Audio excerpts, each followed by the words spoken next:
प्यारे दोस्तों, बहुत-बहुत स्वागत है आपका अपने चैनल यूडीएस नेट साहित्य दर्पण में।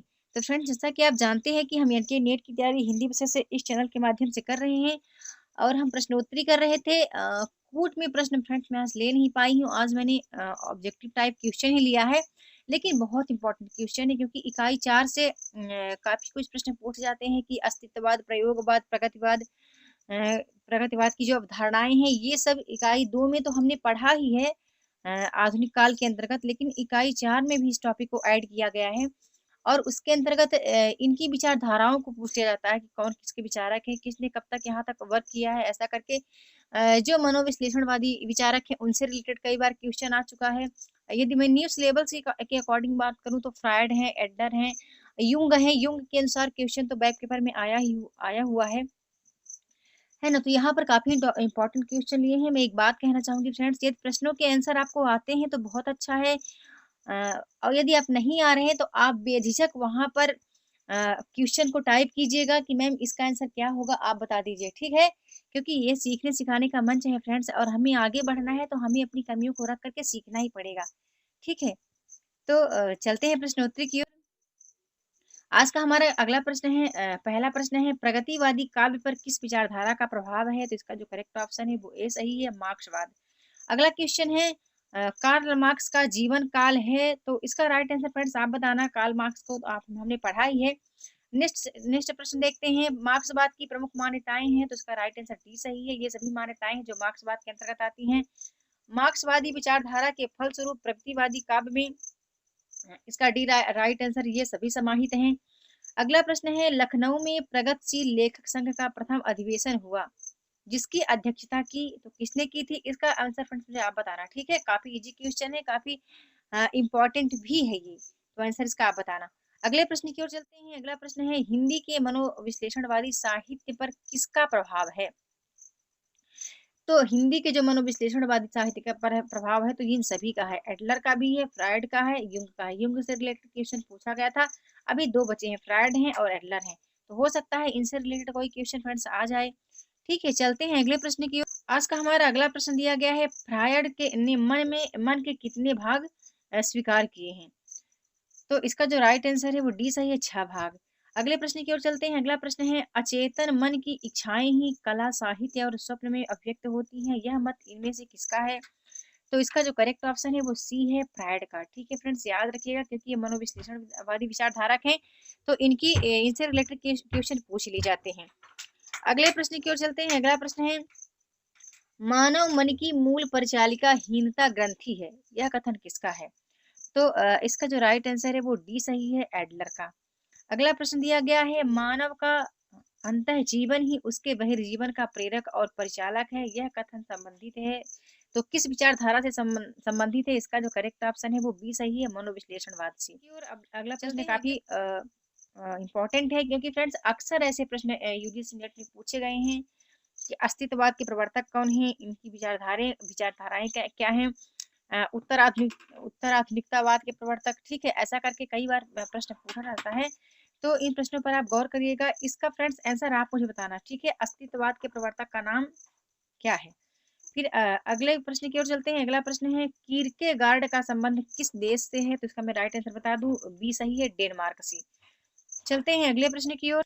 हमारा अगला प्रश्न है ईश्वर की सत्ता में विश्वास नहीं करती, तो कौन थे जो ईश्वर की सत्ता में विश्वास नहीं करते थे? तो इसका मैं राइट आंसर आपको बता दूं, वो अस्तित्ववादी ही हैं, जो कि अस्तित्ववादी विचारक ईश्वर की सत्ता में विश्वास नहीं करते। अगला प्रश्न है अस्तित्ववादियों को आस्था नहीं है, तो इसका जो करेक्ट ऑप्शन आप बताना, ठीक है? क्योंकि इससे रिलेटेड एक दो बार मैंने क्वेश्चन लिए हैं। यदि मैं ये कहूँ कि ये रिपीट क्वेश्चन है तो इसमें कोई शक नहीं है फ्रेंड्स।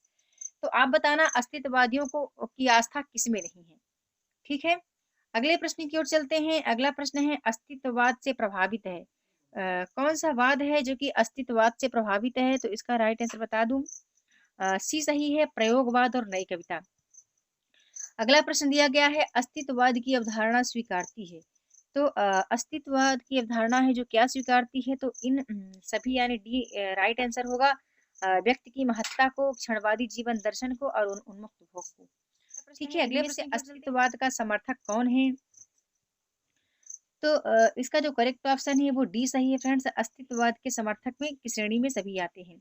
अगला प्रश्न दिया गया है, किस हिंदी कवि के काव्य में अस्तित्ववादी जीवन दर्शन समाविष्ट नहीं है? तो इसका डी नंबर आंसर सही है। मैथिली शरण गुप्त जो है इनके काव्य में अस्तित्ववादी जीवन दर्शन आपको देखने को नहीं मिलेगा। अगला प्रश्न है, गा कोकिल बरसा पावक कण, नष्ट भ्रष्ट हो पूर्ण पुरातन, पंक्तियां किस वाद से संबंधित हैं? तो इसका मैं राइट आंसर बता दूं, बी राइट है, प्रगतिवाद से। अगला प्रश्न है, ओ मजदूर तू ही सब चीजों का करता, तू ही सब चीजों से दूर, ये पंक्तियां किससे संबंधित हैं? तो फ्रेंड्स इसका राइट आंसर आप बताना मुझे, ठीक है, ये पंक्तियां किस वाद से संबंधित हैं। अगले प्रश्न की ओर चलते हैं। अगला प्रश्न है, स्वानों को मिलता दूध भात, भूखे बालक अकुलाते हैं, माँ की छाती से चिपक ठिठुर जाड़े की रात बिताते हैं। काफी इंपॉर्टेंट पंक्ति है। तो मैं इसका राइट आंसर आपको बता दूं फ्रेंड्स कि यह पंक्ति है, इसका संबंध जो है वो मार्क्सवाद से है। अगले प्रश्न की ओर चलते हैं। कौन सा कवि प्रगतिवादी नहीं है? आपको बताना है कि कौन सी का कवि है जो प्रगतिवादी नहीं है। इसका फ्रेंड्स आप बहुत सूझबूझ के साथ देना, ठीक है, इसका आंसर मुझे आप ही दोगे। यदि आप इसका आंसर आ रहा है तो दीजिएगा, नहीं आता तो कोई बात नहीं है, वहां पर आप इस क्वेश्चन को टाइप कीजिएगा, वहां आंसर इसको आपको मिल जाएगा। ठीक है, अगले प्रश्न की ओर चलते हैं। अगला प्रश्न सुमेलित करने के लिए दिया गया है, क्योंकि आपको पता है कि हमें 3-4 तरीकों के प्रश्नों को तैयार करना है। एक तो सुमेलित करने वाले, सबसे इम्पोर्टेंट पहला बता दूं, कूट में प्रश्न आता है, कूट वाले प्रश्न को हमें करना है। दूसरा सुमेलित करने वाले, तीसरा प्रश्न आता है असत्य कथन के लिए, चौथा प्रश्न आ जाता है हमें इस तरफ का दे दिया जाता है काल क्रमानुसार लगाने के लिए, ठीक है, काल क्रमानुसार लगाने के लिए हमें प्रश्न आता है जो कि काफी इंपॉर्टेंट है। तो चलिए चलते हैं प्रश्नों की ओर। हम देखते हैं कि जो बादल राग है वो किसका है, तो ये सूर्यकांत त्रिपाठी निराला जी का है। यदि बात करूं मैं युग की गंगा की, सॉरी युग धारा की, तो ये नागार्जुन जी का है। युग की गंगा केदारनाथ अग्रवाल का है। ताड़ जो है सुमित्र नंदन पंत का। तो हम देख लेते हैं हमारा यहाँ ए का 2 नंबर कहाँ पे मैच हो रहा है। तो ये देखिए यहाँ पर ए का 2 नंबर एक ही जगह है मैच हो रहा है, तो ये हमारा ए जी जो हमारा ए हमारा राइट आंसर है, ठीक है फ्रेंड्स, ए नंबर हमारा राइट आंसर है। चलते हैं अगले प्रश्न। आज का हमारा अगला प्रश्न दिया गया है कि राम राज में अब की रावण नंगा होकर नाचा है, सूरत शकल वही है भया बदला केवल ढांचा है, ये पंक्तियां किस कवि की हैं? तो इसका जो करेक्ट ऑप्शन है वो फ्रेंड्स बता दूं, सी इज राइट आंसर। क्योंकि आप पंक्तियों पर विशेष ध्यान दीजिएगा, क्योंकि पंक्तियां भी पूछ ली जाती हैं। एक वीडियो में जरूर बनाऊंगी कि आपको किस टाइप के प्रश्नों को तैयार करना है और किस किस कैसे कैसे प्रश्न हैं जो कि एग्जाम में पूछ लिए जाते हैं। तो एक नज़र वहां पर एक वीडियो में लेकर आऊंगी जल्द ही, जहां पर आपको इसका मतलब इसका आइडिया मिल जाएगा। अभी जो न्यू न्यू यानी जो पहली बार एग्जाम को दे रहे हैं ये सब उनके लिए है। ठीक है, इसका जो राइट आंसर है बता दो friends, C is right answer, Nagarjuna ji. कौन सी कृति केदारनाथ अग्रवाल की है? बताना है हमें कौन सी कृति केदारनाथ अग्रवाल की है। तो इसका फ्रेंड्स आंसर आप देना, काफी इजी क्वेश्चन है और आपने केदारनाथ अग्रवाल की कृतियों को पढ़ा भी है। अगला प्रश्न है, हवा हूँ हवा में बसंती हवा हूँ, यह पंक्ति है, तो बताना यह पंक्ति किसकी है। तो इसका जो करेक्ट ऑप्शन है बता दो फ्रेंड्स, बी सही है, केदारनाथ अग्रवाल की। अगला प्रश्न है, एक नदी नदी एक नौजवान ढीठ लड़की है जो पहाड़ से मैदान में आई है, ये पंक्तियां किसकी है? तो इसका आंसर आप दीजिएगा। ओके, अगला प्रश्न है, बाप बेटा बेचता है भूख से बेहाल होकर, इन पंक्तियों में कौन सा वाद है? तो इसका मैं आपको राइट आंसर बता दूं, इसका करेक्ट ऑप्शन बी सही है, इन पंक्तियों में प्रगतिवाद झलकता है। अगला प्रश्न है, प्रयोग अपने आप में इष्ट नहीं है वरन वह दोहरा साधन है। एक तो वह उस सत्य को जानने का साधन है जिसे कभी प्रेषित करता है, दूसरे वह उस शोषण क्रिया को और उसके साधनों को जानने का साधन है। ये विचार किस कवि के हैं? तो इसका करेक्ट ऑप्शन ए सही है, धर्मवीर भारती के हैं। अगला प्रश्न दिया गया है, अजय का जीवन काल आपको बताना है, तो इसका आंसर फ्रेंड्स आप बताइएगा। अगला प्रश्न है, निम्न सूचियों को सुमेलित कीजिए, तो इसका फ्रेंड्स आंसर आप ही बताना, क्योंकि तार सप्तक को हमने काफी टाइम से पढ़ा हुआ है, हमने ग्रेजुएशन में, पोस्ट ग्रेजुएशन में। यदि बात करूँ तो यदि 10th 12th में भी काफी हम हिंदी भाषी थे, हम हिंदी भाषी राज्य से हैं, तो हमने वहां भी पढ़ा है तार सप्तक को। तो यहाँ पर इसका आंसर आप मुझे देना, ठीक है। अगला प्रश्न है, अस्तित्ववादी दर्शन से प्रभावित काव्य धारा है, कौन सी काव्य धारा है जो कि अस्तित्ववादी काव्य दर्शन से प्रभावित है? तो इसका करेक्ट ऑप्शन बता दूं, बी सही है, प्रयोगवाद और नई कविता। हमारा अगला प्रश्न है, इनमें से हिंदी गज़ल के क्षेत्र में सर्वाधिक प्रसिद्ध कवि हैं? कौन है जो हिंदी गज़ल के क्षेत्र में सर्वाधिक प्रसिद्ध हैं? तो करेक्ट ऑप्शन इसका सी सही है, दुष्यंत कुमार। अगला प्रश्न है, आत्मजयी के रचनाकार हैं, बताना है कौन है जो कि आत्मजयी के रचनाकार हैं? तो इसका करेक्ट ऑप्शन ए सही है, कुंवर नारायण, क्योंकि काफी प्रसिद्ध क्वेश्चन है ये आत्मजयी की रचना, और कई बार एग्जाम में रिपीट भी हो चुकी है। की ओर चलते हमारा अगला प्रश्न दिया गया है, दुख सबको मांझता है, यह पंक्ति किस कवि की है? तो फ्रेंड्स इसका मैं राइट आंसर बता दूं, अजय जी की है, दुख सबको मांझता है। ठीक है, अगला प्रश्न है, अगले प्रश्न की ओर चलते हैं। पर थोड़ा सा मुझे डाउट भी लग रहा है, दुख सबको मांझता है अजय जी की है या किसी और की, मैं थोड़ा सा डाउट में हूँ, बट मैं सी के साथ जा रही हूँ फ्रेंड्स। मुझे ऐसा लग रहा है कि सी राइट आंसर है। यदि यहाँ पर आपको लगता है कि इसका राइट आंसर कौन सा होगा, तो प्लीज आप मुझे जरूर बताइएगा, ओके? क्योंकि आपको पता है ये सीखने सिखाने का मंच है, यहाँ हम दोनों साथ साथ मिलकर प्रश्न उत्तर कर रहे हैं, ओके? तो बता देना फ्रेंड्स। चलते हैं अगले प्रश्न की ओर। अगला है, कौन सी रचना अग्जय की है? तो इसका राइट आंसर डी सही है, जो सभी रचनाएं हैं अग्जय जी की हैं। अगला प्रश्न है, असाध्य वीणा किस कवि की रचना है? तो इसका भी करेक्ट ऑप्शन ए सही है, अग्जय जी की। अंधेरे के रचनाकार बताना है आपको, अंधेरे में कविता के रचनाकार कौन है, ये हमारे पाठ्यक्रम में लगा हुआ है। तो आप बताना कौन है, और अंधेरे में कविता को कितने खंडों में बांटा गया है, आपको ये भी बताना है।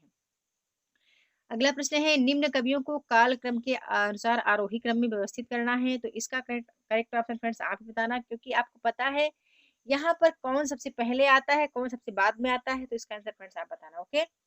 काफी इजी क्वेश्चन है ये, और प्रश्न आपको पता है कि आरोही क्रम में लगाने के लिए प्रश्न अक्सर एग्जाम में पूछ लिए जाते हैं। अगला प्रश्न है, निम्न सूचियों को सुमेलित करना है आपको। तो इसका करेक्ट ऑप्शन आप समझ ही गए होंगे।